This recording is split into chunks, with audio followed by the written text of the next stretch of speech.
a little bit of it in Hebrew, please. Yeah, okay, first of all, thank you. Thank you for having me.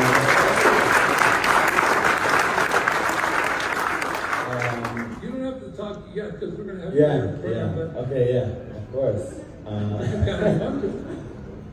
I will sing a short part. I wrote a speech, but I was No, you do that later. Yeah, exactly.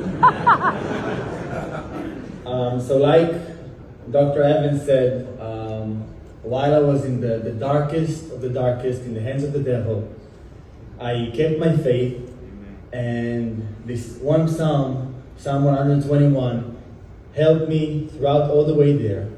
And in Hebrew, it goes like, שיר אמרנו, אשא עיניי אל ההרים, מאין יבוא עזרי, עזרי מעם אשר, עושה שמיים וארץ, אל יתן למות רגליך.